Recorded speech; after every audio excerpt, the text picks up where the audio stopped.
Bem-vindos a mais um culto. Nessa manhã nós vamos concluir nossa série, a Oração do Senhor. Hoje é o episódio número 4. Você pode acompanhar os outros episódios no canal da igreja, do YouTube ou também nos canais de podcast. Está tudo lá atualizado. O pessoal do audiovisual aí está de parabéns. Eles estão trabalhando bastante, né? Estão ajudando a gente a subir os episódios para edificar, para alimentar espiritualmente vocês também com a palavra de Deus ao longo da semana. Eu quero abençoar aqueles que vão ofertar também nessa manhã, aqueles que querem fazer isso como um gesto de adoração a Deus, como um gesto de agradecimento, até mesmo como um gesto de compromisso, né? Quando nós ofertamos, quando nós dizimamos, nós estamos disciplinando o nosso coração, não é? Sabe, a disciplina é uma coisa não muito agradável no começo, né? Quando você, por exemplo, entra numa disciplina de uma dieta alimentar ou de atividade física, como que se parece no começo? É estranho, né? Nossa carne não gosta daquilo, mas depois de um tempo você vê o benefício e você fala, isso faz bem para mim. E da mesma forma, espiritualmente dizendo, nós temos as disciplinas espirituais, né? E as disciplinas espirituais nos ajudam a praticarmos bons hábitos segundo a palavra de Deus, né? Então, o ato de nós ofertarmos e dizimarmos disciplina o nosso coração contra o orgulho, contra o individualismo, o egocentrismo. Então, eu me lembro constantemente, quando eu estou ali orando, né, quando eu me lembro que eu dependo de Deus. Quando eu estou jejuando, eu me lembro que eu dependo de Deus, que eu dependo da graça dele para sobreviver, da bênção dele para ter provisão na minha mesa. E quando nós ofertamos, irmãos, nós estamos também, eu não estou colocando em pé de igualdade a oração com a oferta de dinheiro, ok? Eu não estou colocando em pé de igualdade, mas eu estou apenas usando o exemplo da disciplina, que você conhece o seu coração melhor que qualquer pessoa. E você sabe que se você não fizer um compromisso de ofertar a Deus ou dizimar, aquele dinheiro vai ser usado para outra coisa, né? Então, é uma maneira da gente aprender com a palavra de Deus, mas também com os irmãos sábios aí que nós estudamos, que dizem o dízimo é uma coisa boa para nos ajudar a disciplinarmos nosso coração. Pai, eu abençoo a tua igreja, aqueles que querem adorar o Senhor dessa forma, com ofertas e dízimos, eu oro para que o Senhor nos ajude a sermos fiéis nessa área também das finanças. Eu oro para que o Senhor prospere os seus filhos, que o Senhor dê a eles sabedoria para administrar bem o que o Senhor tem dado a eles. Que o Senhor dê para nós o pão de cada dia, Senhor. Nós não pedimos por extravagâncias, mas nós queremos a bênção de Deus, aquilo que o Senhor tem para nós. E abençoa a tua igreja, Senhor, para que ela cresça nessa área também e que sirva para abençoar outras pessoas, sirva para abençoar famílias e que também essas ofertas e esses dízimos alcancem, levem a mensagem do Evangelho para alcançar outros corações, para a glória do teu nome. Amém. É isso aí, gente. Então, quem quiser adorar a Deus dessa forma, você pode fazer também remotamente. Tem no canal ali vai ter o Pix, você pode clicar em cima e você vai ter como fazer uma transferência. Depois, só lembrar de tirar o Pix, senão vai parecer coisa estranha.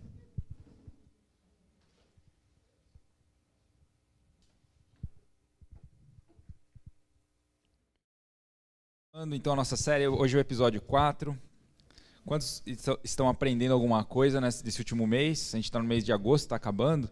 Acho que os episódios anteriores foram bem elucidativos, explicativos. E a nossa intenção é que você cresça na oração. É isso esse é o nosso objetivo maior, que você pratique a oração. O objetivo dessa oração do Senhor foi ensinar os discípulos de Jesus. Lá em Lucas nós vemos que os discípulos estavam reunidos e falaram: Jesus, os discípulos de João aprenderam a orar com ele, você pode nos ensinar? E Jesus então começa a ensinar a oração do Senhor, ou o Pai Nosso. Essa oração, portanto, é uma oração modelo. Ela nos ensina um jeito certo de orar. Quando você ora a oração do Senhor, você tem certeza que Deus está te ouvindo, porque é a maneira que Ele ensinou como nós, os filhos de Deus, devemos nos voltar ao Pai. Essa é a oração das orações, como diz o pastor Tim Keller.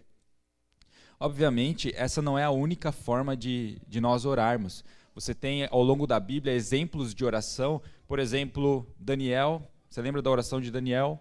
Não? Talvez Daniel capítulo 9.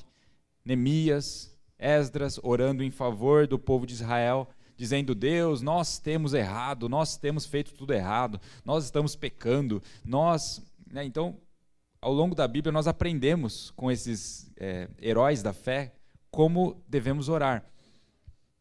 E também lá no livro dos Salmos, é o livro principal onde nós podemos aprender como falar com Deus.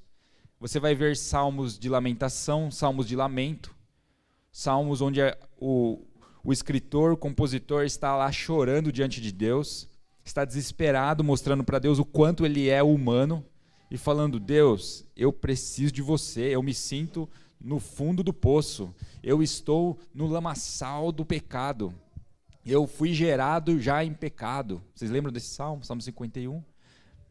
Portanto, nós aprendemos ao longo da Bíblia como orar. E temos também as orações do Novo Testamento, conhecidas como orações apostólicas.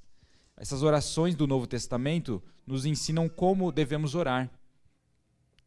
Mas, sem dúvida, a oração do Senhor é a oração modelo, porque foi o nosso Senhor que nos ensinou. O fato interessante é que um grande homem de Deus usado ao longo da história da igreja foi Martinho Lutero. Você já ouviu falar nele? Lutero era um extraordinário homem de oração. Ele orava cerca de 3 horas por dia. E ele dividia o tempo de oração dele em 2. Ele costumava orar um período de manhã e um período à tarde ou à noite. E ele gostava de começar esses períodos de oração dele sempre com o Pai Nosso. Então é uma dica que ele dá. Você pode usar essa dica se você quiser.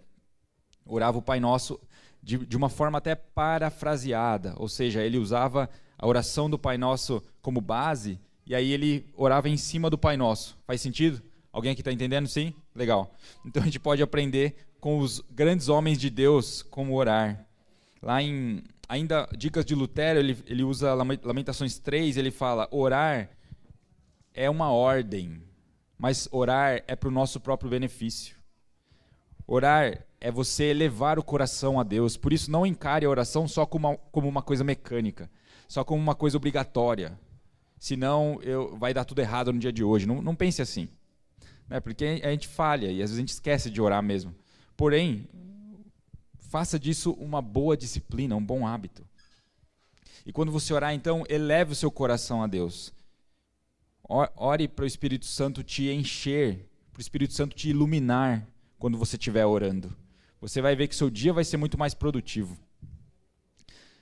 Portanto, a oração do Pai Nosso. Mateus 6, 9 ao 13 é a versão que eu vou usar. Vamos orar juntos? Vamos falar juntos o Pai Nosso, a oração do Senhor? Vocês orem assim, se você tiver sua Bíblia, senão você fala decor. Mateus 6, 9 ao 13. Pai nosso que estás nos céus, santificado seja o teu nome, venha o teu reino, seja feita a tua vontade, assim na terra como no céu. Dá-nos hoje o nosso pão de cada dia, perdoa as nossas dívidas, assim como perdoamos aos nossos devedores, e não nos deixes cair em tentação, mas livra-nos do mal, porque teu é o reino, o poder e a glória para sempre. Amém. Eu li a nova versão internacional. E hoje nós vamos avaliar o último trecho, tá? Não nos deixes cair em tentação, mas livra-nos do mal, porque teu é o reino, o poder e a glória para sempre. Amém. Primeiro, não nos deixes cair em tentação. A palavra tentação, no original grego, significa teste ou prova. Você pode usar de uma maneira intercambiável, você pode trocar a palavra tentação por provação, tá? Eu não sabia disso, tá? Até estudar essa pregação, eu falei: nossa, agora tudo faz sentido, muita coisa está explicada. Mas a palavra de Deus, o conhecimento da palavra de Deus, da verdade, nos liberta, né? Vocês vão conhecer a verdade vos libertará. Ó, decorar no versículo, hein, gente? E a palavra tentação significa provação. Quando você ora, não nos deixes cair em tentação, você está dizendo para Deus: Deus, não me deixe passar por provações tão intensas que eu não consiga vencer. Me livra da tentação. Em outras palavras, me livra do pecado. Quando você ora sinceramente, não me deixe cair em tentação, você está dizendo: Deus, não me leva para esse fogo, porque talvez eu vou me queimar nesse fogo. Quando nós pedimos isso, nós estamos pedindo: Deus, me ajude a te amar mais do que o pecado. Você está orando de uma maneira sincera. Deus, me ajuda a manter o primeiro mandamento. Me ajuda a amar o Senhor mais do que eu amo a minha carne. Me ajuda a te amar mais do que eu amo os prazeres dessa vida. Então, quando você ora, não nos deixes cair em tentação, você está orando isso. Mas por que existe a tentação? Por que eu preciso orar por isso? Né? Não é só fazer o certo, fazer a vontade de Deus. Jesus conhece o coração humano, pois ele tem a humanidade, ele tem o lado humano dele. E por isso ele nos ensinou a orar. Vocês são humanos e vocês têm carne, e a carne é fraca. 1 Coríntios 10, 12 fala: assim, aquele que julga estar firme, cuide-se para que não caia. Essa palavra de Paulo à igreja de Corinto foi reconhecendo isso. Você está se gabando, né, porque você está conseguindo agora dar passos de fé, está crescendo espiritualmente, mas não seja orgulhoso. Você precisa da graça de Deus a cada dia. Você precisa de uma igreja que te ajude a caminhar na jornada cristã, de irmãos que te pegam quando você tropeçar. Cuide para que você não se caia. Não seja orgulhoso, não seja soberbo. Você não consegue trilhar o caminho de Deus sozinho. Nós temos essa inclinação, então, do velho homem, essa inclinação ao pecado. Por isso nós precisamos orar. Não nos deixe cair em tentação a cada dia. Romanos 8, versículo 5 fala assim, Romanos 8, 5. Quem vive segundo a carne tem a mente voltada para o que a carne deseja. Mas quem vive de acordo com o Espírito tem a mente voltada para o que o Espírito deseja. Portanto, irmãos, o versículo 12 agora. Portanto, irmãos, não estamos em dívida. Portanto, irmãos, estamos em dívida, não para com a carne, para vivermos sujeitos a ela. 13. Pois se vocês viverem de acordo com a carne, morrerão. Mas se pelo Espírito fizerem morrer os atos do corpo, viverão. Porque todos os que são guiados pelo Espírito de Deus são filhos de Deus. Até aí. Se somos filhos de Deus, devemos imitar o exemplo do nosso Pai. Devemos imitar a santidade de Jesus. Nós temos um modelo e nós temos agora o poder que Jesus nos dá. Tiago está dizendo aqui, deixando muito claro, que nós somos tentados também, não porque Deus nos leva a pecar. Porque tem pessoas que falam isso. Eu pequei, por que será que Deus deixou fazer isso? Por que será que Deus deixou eu pecar? Por que será que Deus deixou passar por isso? Mas Tiago está deixando bem claro, o irmão, na fé, o meu irmão, você pecou porque você escolheu pecar. Então não vem querer culpar a Deus pelos seus pecados. E Tiago diz isso no capítulo 1. Nós somos tentados por causa da nossa cobiça. Por causa da nossa inclinação por fazer o mal, nós somos tentados. Nós vemos até mesmo lições a partir da vida de Jesus sobre como enfrentar a tentação. Tiago capítulo 1. Feliz é o homem, 12, versículo 1, 12. Feliz é o homem que persevera na tentação ou provação. Feliz é o homem que persevera na provação, porque depois de aprovado receberá a coroa da vida que Deus prometeu aos que o amam. Versículo 13. Quando alguém for tentado, jamais deverá dizer: estou sendo tentado por Deus, pois Deus não pode ser tentado pelo mal, e a ninguém tenta. Cada um, porém, é tentado pelo próprio mau desejo, sendo por este arrastado e seduzido. Olha a palavra que Tiago aqui usa, provável irmão de Jesus. Cada um é tentado aqui pelo seu próprio mau desejo. E por esse mau desejo nós somos arrastados e até seduzidos. Como que é sedução? Né? Como que sua esposa te seduziu? Rapaz, ela te deixa assim, seduzido. Você fala, não existe mais nada, só existe ela. Né? Mesma coisa os maridos aí que seduziram um dia suas esposas, no bom sentido. Mas o pecado, irmãos, tenta fazer isso com a gente. tenta nos prender a ponto de a gente esquecer todo o resto. A gente põe a perder a nossa reputação por causa de pecados. A gente põe a perder todas as bênçãos de Deus, todos os benefícios de uma nova vida que Ele nos dá com Ele, de uma eternidade junto a Ele, por causa do maldito pecado. Nós não podemos mais caminhar assim como amigos do pecado. Nós somos pecadores por causa da maldição que recebemos do pecado, mas não precisamos continuar amando o pecado, uma vez que recebemos a vida espiritual agora em nós. Você recebeu o Espírito Santo quando ele veio morar em você. Você recebeu a vida espiritual. Paulo fala que nós estávamos mortos, como mortos espiritualmente. Mas graças a Deus que ele nos enviou o Espírito Santo, que agora nos dá vida. E você pode escolher agora não mais viver como um amigo do pecado, mas como um amigo de Deus. Portanto, Deus não nos tenta. Não é Deus que nos faz pecar. Porém, através da vida de Jesus, você vê uma coisa interessante. Deus permite que nós sejamos tentados. Isso nós podemos dizer. Lá em Mateus capítulo 4, vai mostrar a tentação de Jesus no deserto. Você se lembra que Jesus foi tentado no deserto? Sim. Essa foi uma situação preparada, divinamente preparada, como fala Carson no seu comentário bíblico. Essa tentação de Jesus foi divinamente preparada. Não podemos dizer que o Pai queria que Jesus pecasse, porque isso era impossível. Jesus, por ter a natureza divina, ele não podia pecar, mas ele podia ser tentado. Isso é algo que nós aprendemos estudando as duas naturezas de Jesus. Porém, o Pai permitiu. Isso mostra para a gente o quê? O Pai não permite que sejamos tentados. Por isso precisamos estar muito bem conectados com Ele para vencermos os momentos difíceis de tentação e provação, de teste. Jesus foi testado enquanto estava na terra.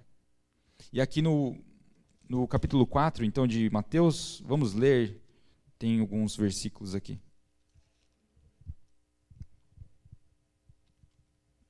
Marquei errado, desculpe.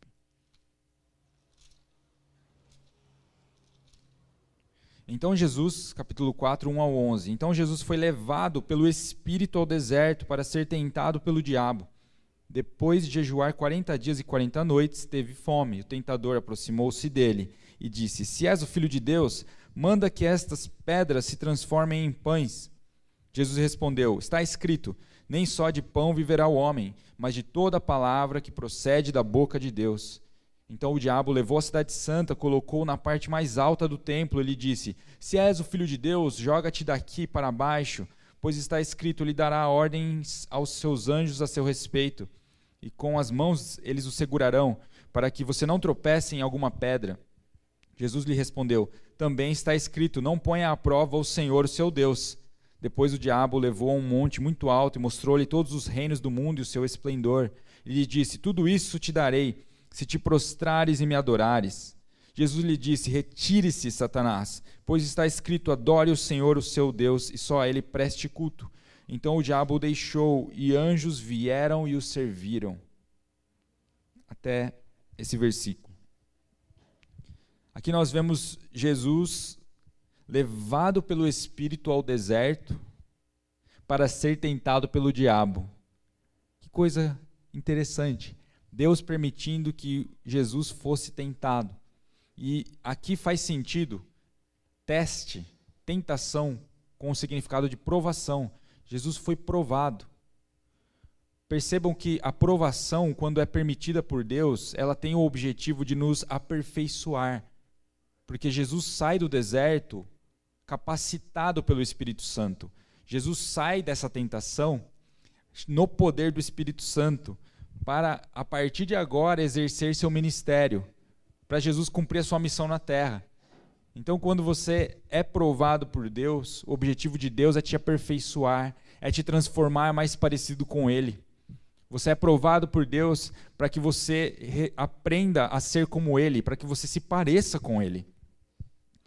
E Deus dá a graça. E aqui, através da vida de Jesus, nós temos que aprender também algumas lições. Por exemplo, nós vemos aqui Jesus confrontando o inimigo com a própria palavra de Deus. o diabo é um ser caído, né? Ele habitava na presença do Senhor, conhecia as palavras do Senhor. No entanto, ele escolheu outro caminho, ele escolheu ser um rival, tentar rivalizar com Deus. Mas percebam que ele conhecia as palavras de Deus. Ele usou as próprias palavras que Deus tinha proferido para o povo de Israel. Ao longo da história de Israel, você vê esses versículos que o inimigo usou. E Jesus respondia para ele com a própria palavra de Deus. Perceba que o diabo até usa a palavra de Deus, e isso é perigoso. A gente vê isso acontecer às vezes em algumas igrejas, ou até mesmo a gente. Se a gente pegar a palavra de Deus e interpretar errado, a gente pode usar isso para o nosso mal. Né? Tem uma reportagem aí que o cara leu um versículo de Oséias, onde fala, né, para você adulterar, não é? Como que é? Conta a história, né, de Oséias, que foi lá e casou. Como que é isso, Abner? Oséias 4. Então, é um exemplo de alguém que usa a palavra de Deus de uma maneira errada. Nós precisamos interpretar a Bíblia de uma maneira equilibrada. Precisamos que a Bíblia seja harmônica. Não é só pegar um versículo e fazer daquilo uma verdade. A palavra de Deus, ela se interpreta. Nós aprendemos isso na interpretação bíblica, hermenêutica. Sei.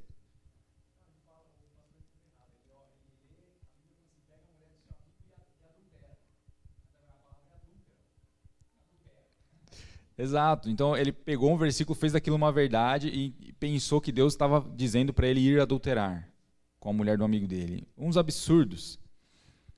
Então o diabo usa a palavra de Deus às vezes para nos enganar. Agora, Jesus aqui mostra a importância de conhecermos a palavra de Deus, de conhecermos ela de capa a capa. Mostra a importância também de uma vida no Espírito. Jesus estava 40 dias de jejum, né, buscando o poder de Deus. Então, basicamente, desse trecho da tentação, a gente pode extrair essas duas coisas. A importância da palavra e a importância do poder de Deus. A importância do Espírito para nós vencermos as tentações.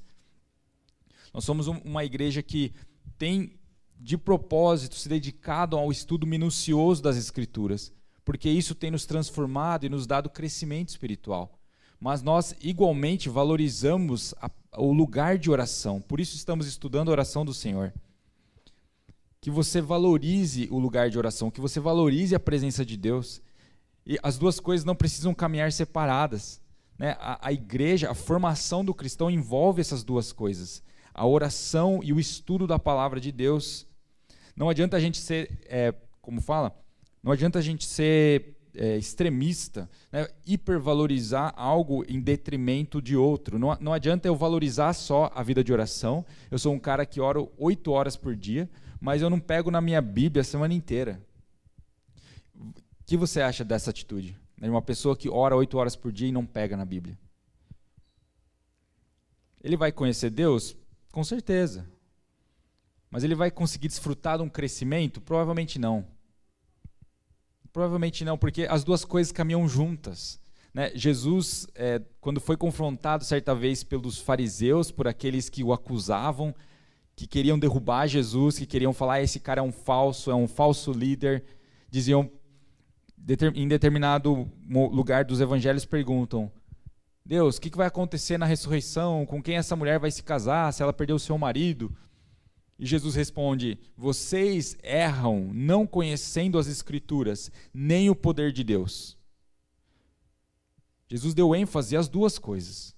Vocês erram não conhecendo as Escrituras, porque eles usavam as Escrituras para tentar derrubar Jesus, e não tinham experiência ainda real com Deus. O Espírito Santo ainda não havia sido derramado. Portanto, nós vemos também os apóstolos, né, quando percebem a igreja crescendo, e foram chegando pessoas que precisavam de ajuda ali na igreja de Atos, as viúvas precisavam ser cuidadas, e algumas pessoas começaram a reclamar, porque onde existe pessoa, existe uma certa confusão, né? Onde existe gente, vai existir desentendimento. Quem tem família aí sabe o que eu estou falando, né? Porque nós estamos aprendendo a nos relacionar uns com os outros, nós estamos aprendendo a nos amar uns aos outros como o Senhor nos ensina. Não somos perfeitos. E na igreja de Atos também não era perfeita. Os apóstolos viram e falaram: irmãos, para tudo, parem de reclamar. A gente está dando o nosso melhor aqui.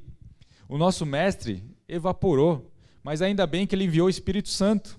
Portanto, nós temos ele aqui com a gente. Mas vamos ser sábios, vamos dividir as tarefas.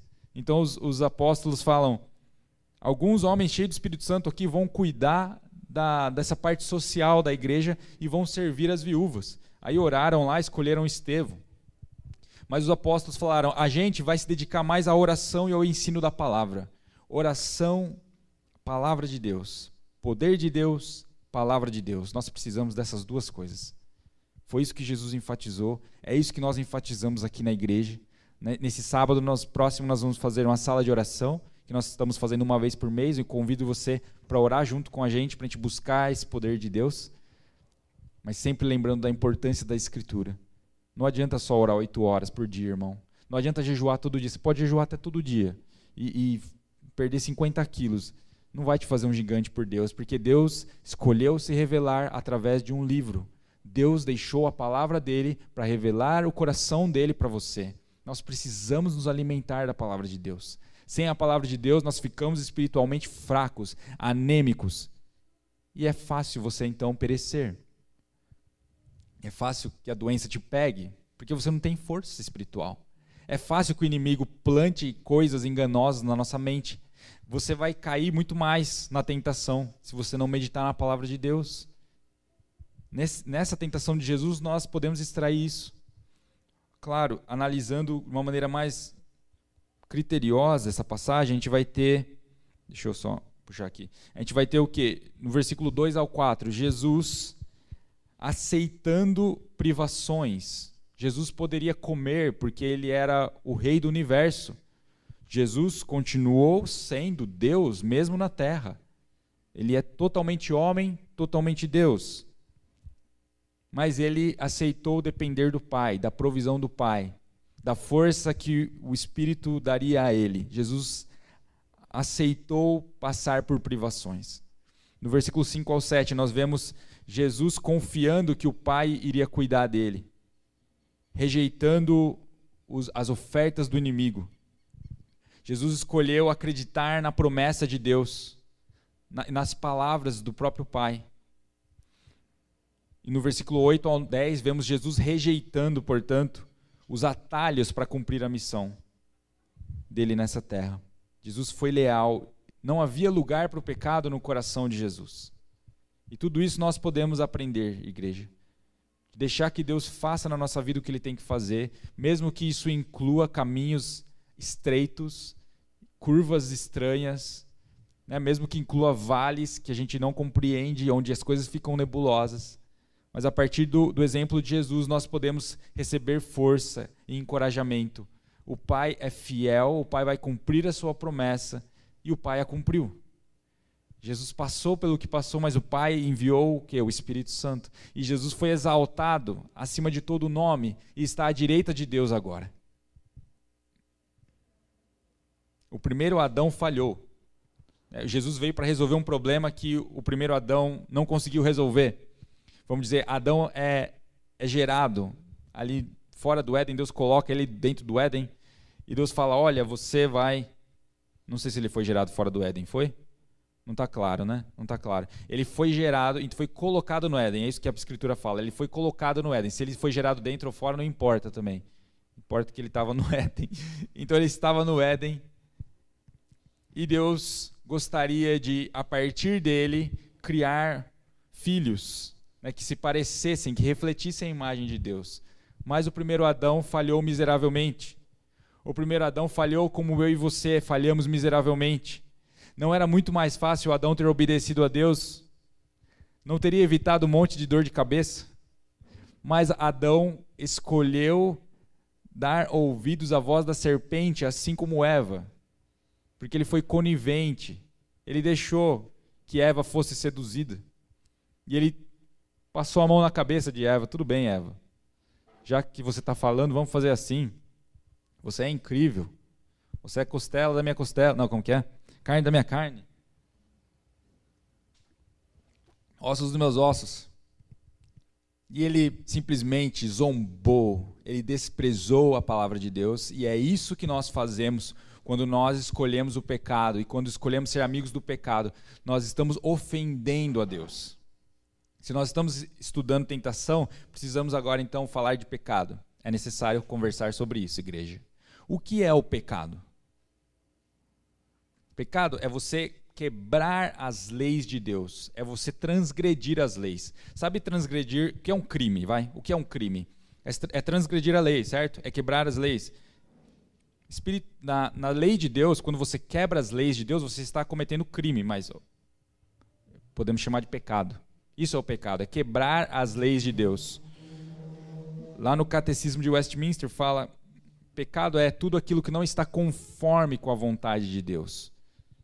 É não estar conforme, é não estar de acordo, é não agir de acordo com os padrões estabelecidos por Deus. Isso que é pecado, é transgredir as leis de Deus.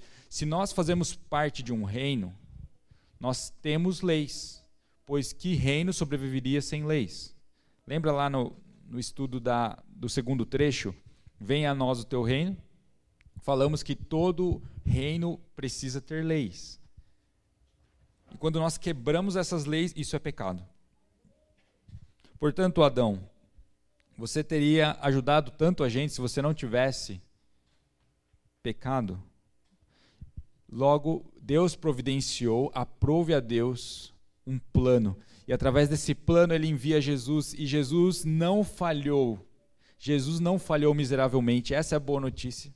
Jesus venceu toda a tentação, Jesus venceu todo o pecado. Jesus venceu e na cruz ele expôs o pecado, ele envergonhou os inimigos dele, ele triunfou sobre todo o mal, sobre toda a enfermidade ali na cruz e pregou na cruz. Foi pregado na cruz, e quando ele é pregado na cruz, isso é a vitória dele. Porque ele se entregou a Deus agora como um sacrifício perfeito. E quando Jesus se entrega como esse sacrifício perfeito, igreja, isso simboliza o quê? A vitória sobre o pecado. E agora ele nos dá isso. Ele nos dá essa vitória. Ele fala, olha, agora eu te dou a minha justiça. Eu te dou o meu poder. Eu te dou o meu espírito. E hoje, com o poder do Espírito Santo, nós podemos vencer as tentações. Sem o poder do Espírito Santo é impossível. Claro, Deus sabe que nós somos humanos, Ele conhece a nossa natureza, e Ele sabe que em alguns momentos nós vamos falhar, nós vamos pecar. Tem pessoas que já me falaram, olha, quando eu vim para a igreja, eu não tinha nem coragem direito eu não me sentia, melhor dizendo, eu não me sentia digna de estar ali, porque eu achava que as pessoas eram tão santas, que elas não pecavam, que elas não falavam bobagem, não falavam mal de ninguém, não falavam... E eu falei, pois é, né? Olha só, a mentalidade de alguém que chega às vezes de fora da igreja e começa a participar e acha que nós somos perfeitos, e não somos, irmãos. Nós sim, desejamos nos parecer com Cristo e estamos sendo transformados por Deus, mas não somos perfeitos. Precisamos ser humildes e falar e reconhecer isso. Então essa pessoa me dizia, e eu achava que as pessoas eram tão perfeitas. Reconhecemos que vamos pecar enquanto estivermos nessa terra, pois ainda não recebemos um corpo totalmente transformado. Quando você for totalmente transformado, receber um corpo que a gente fala espiritual, ou o corpo glorificado, aí você não vai pecar mais. Mas enquanto estamos nessa terra, temos essas tentações, irmãos. E lá em 1 João, ele fala, filhinhos, se vocês vierem a pecar, quando vocês vierem a pecar, vocês têm um advogado junto ao Pai. Então Jesus se coloca ao seu lado agora, dizendo, você vai errar, sinto lhe falar, você vai errar enquanto estiver nessa terra. Não é bom que você erre. Não seja burro, desculpa falar essa palavra. Não seja burro como Adão, né? Imagina, na Bíblia escrito isso. Não vai estar escrito assim, mas não faça o que a sua carne, o que o seu velho homem quer, porque o caminho do pecado, qual é o resultado? Qual é o salário do pecado? Romanos 5. O salário do pecado é a morte. Então, se nós dermos ouvidos ao caminho do pecado, ao caminho da tentação, nós vamos pecar e morrer. E a pior morte é a separação de Deus. é a separação da bênção de Deus, é não poder estar com Ele, é não poder desfrutar dEle. Mas o caminho de Deus é vida. O caminho de Deus é um caminho de justiça, é um caminho de vida. E na tentação de Jesus nós aprendemos isso. Livra-nos do mal. Livra-nos do mal. Essa parte, a tradução podia ser também livra-nos do maligno. Livra-nos vamos dizer, do mal externo. Livra-nos do maligno ou livra-nos do mal. Quando você ora, Deus, me livra do mal, você está pedindo para Deus te livrar do quê?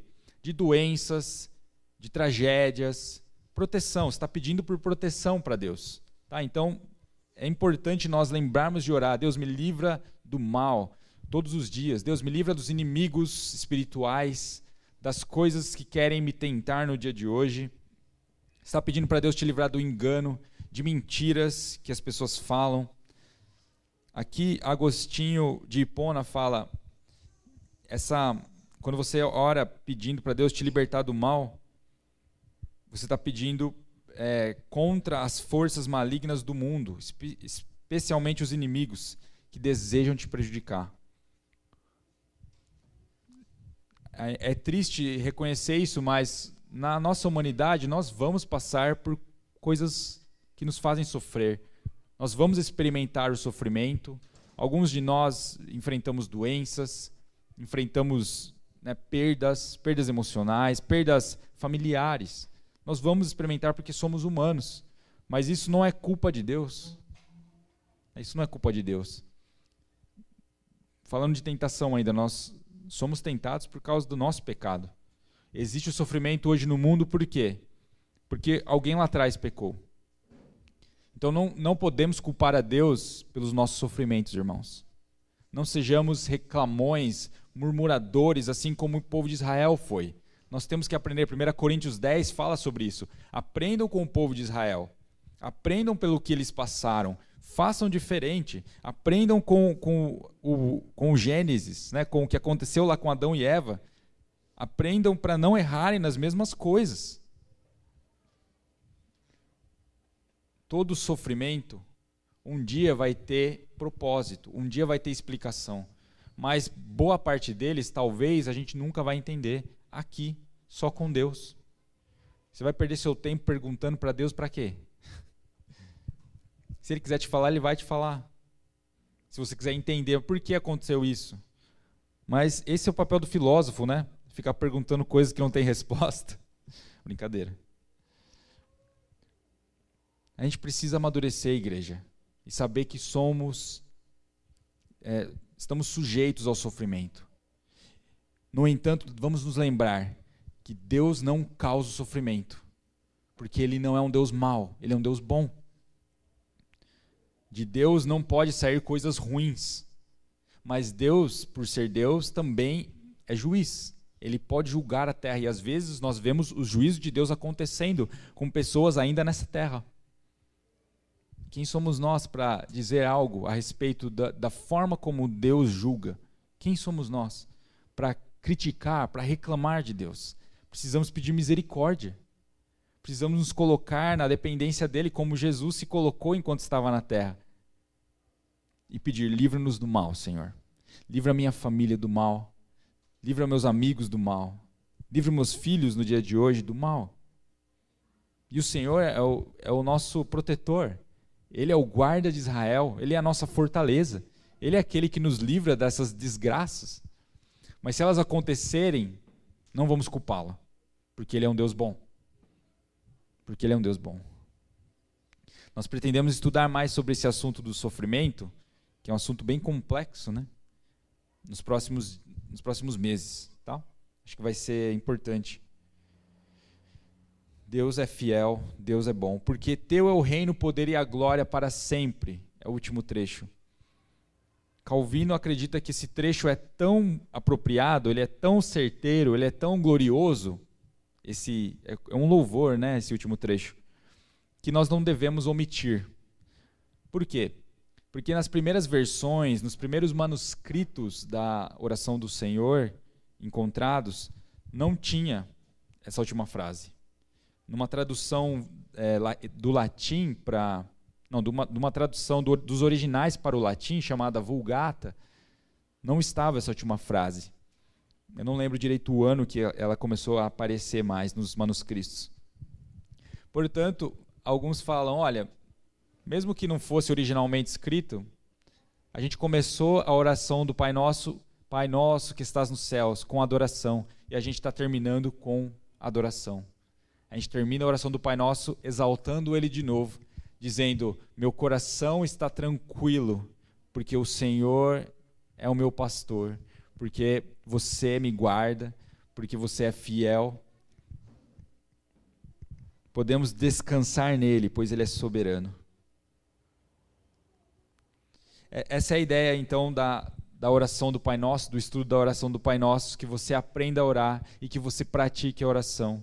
Não se esqueça do propósito maior da oração, que é você ter comunhão com Deus, que é você se unir a Deus e deixar que a mente e os pensamentos dele sejam os teus, que ele te transforme à imagem dele.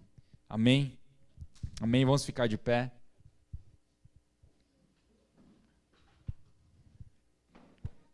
Pai querido, nós oramos nesse momento. Nós te agradecemos por esses dias de estudo, te agradecemos porque o Senhor está nos provocando a crescer espiritualmente. O Senhor está nos ajudando a orar como o Senhor orava aqui na terra. Espírito Santo nos ilumina, Espírito Santo enche a tua igreja com o teu poder. Eu oro para que o Senhor nos ajude a orarmos a cada dia, a termos essa disciplina. Nos ajuda, Deus, a sermos pessoas de oração, para que o Senhor continue nos transformando, continue aperfeiçoando em nós a tua imagem. Nós te agradecemos, Deus, por estar nos ensinando mais da tua palavra cada dia, cada mês que passa.